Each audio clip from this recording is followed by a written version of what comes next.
See, that's what he did, isn't it? We celebrate it here around this season. He came to earth. He took on human flesh and bone. He walked this life perfectly.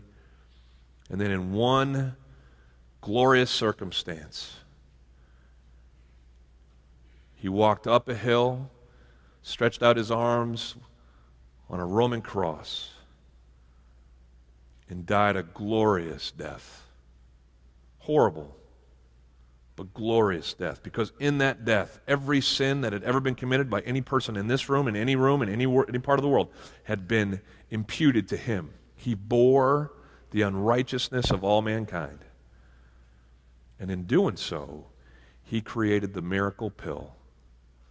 And by his grace, our disease is cured. We've been given freedom. We've been given life. We have only to ask for it, to believe that it is ours, and it will be. You know, the last part of that text there, it talks about how Jesus told him not to go to tell anybody. You see that? Verse 14. And he says, don't go and tell anybody, just go to the priests and make the sacrifices that are necessary for this, for this whole, because this was a legal transaction. He was basically restoring a leper back to society. And for society to be able to recognize that person as whole, there was some hoops to jump through. There was an actual sacrifice, written of in Leviticus 13 and 14, where lepers who had been healed would be brought back into the community of God. He says, hey guys, just go to the temple, take care of this whole sacrifice thing. Most of us, when we read that, we're like, we don't know what those sacrifices are. It doesn't make any sense to us. Let's just keep going. The leper's healed. Yay! Right? But we miss out on one of the great things here. Do you know what the sacrifice was for a leper who had been healed? It's this great picture of what I just explained to you about Jesus being sacrificed on the cross. You would go to the temple, and I'm sure they had to dust this one off because lepers didn't get healed, just so you know. You died of this thing. The priest that actually performed this rite had probably not performed it before. But he went back to the Holy Scriptures, the Leviticus, text, and he says, okay, what is it? And he said, I saw there. So, okay, that's what we're going to do. I got to take 2 doves, and I got to take one of the doves and actually take its life. And that dove's blood would be drained from its body, and then that blood would be mingled with water, and that blood and water would be sprinkled symbolically over the top of the living dove. And then that living dove would be taken to a window in the temple, and as a sign of this dirty, unclean, diseased person being restored by the death of another, a sacrifice of another, that dove, that sprinkled dove, would be let loose and given freedom. A dove whose sole purpose in life was to sit in a cage until he was used in a sacrifice. Now, through the sacrifice of another dove, had been given freedom in life. Anybody see Jesus there? Jesus sacrificed on our behalf so that we might have life and be set free. I mean, think about that whole touch again, guys. Here's what happened. Lepers on the ground, Jesus reaches down.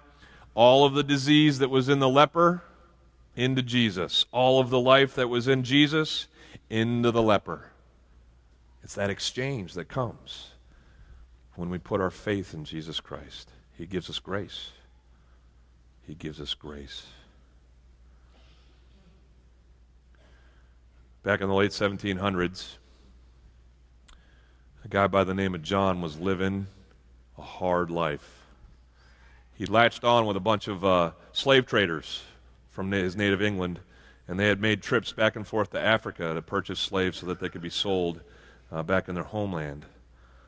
Now, he was living the life that you would probably imagine someone in that job area would live, hard and fast, cutting corners, doing whatever he wanted. But something happened. He was in Africa, and there was a revolution, and in fact, his slave ship was all taken captive, and a slave trader became a slave to the ones who would be sold into slavery. How's that for a turnabout, huh? This white English guy was now living in a hovel in Africa, working for those that he had typically sold. Well, he somehow managed to escape from that situation. He he talked his way onto a ship that was returning to England. In that ship, on the way back to England, there was actually a huge disease plague that broke out on the ship, as it would happen back in those days. And almost everybody on the ship died of that disease, save this guy, John. John got back to England, and he was like, all right, this probably isn't the kind of life I need to be living. And so, having grown up around the church, knowing who Jesus was, he gave his life back to his healer and received from Jesus the grace that he would later write about in a song. John Newton penned a whole bunch of hymns, and in 1779, he put a collection of them together. In that collection was one that almost all of us know. And now that you know who wrote it, listen to the words. Amazing grace, how sweet the sound that saved a wretch like me. I once was lost, but now I'm found. I was blind, but now I see. You see, Jesus is in the business of taking the lowest of the lows, the most diseased of the diseased, the most sinful of the sinners. And he touches them, he heals them, he restores them, and he gives them new life with him. My prayer for you is that you'll understand grace, that you'll appreciate grace, that you'll walk in grace, and that you'll be free from the disease called sin. Can we stand and sing that song together? Ready? Amazing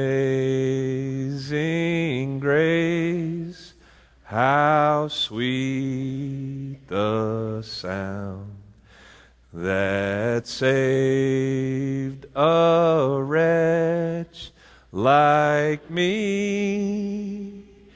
I once was lost, but now I'm found. Was blind, but now I see. Jesus, we thank you for your grace, for being our healer.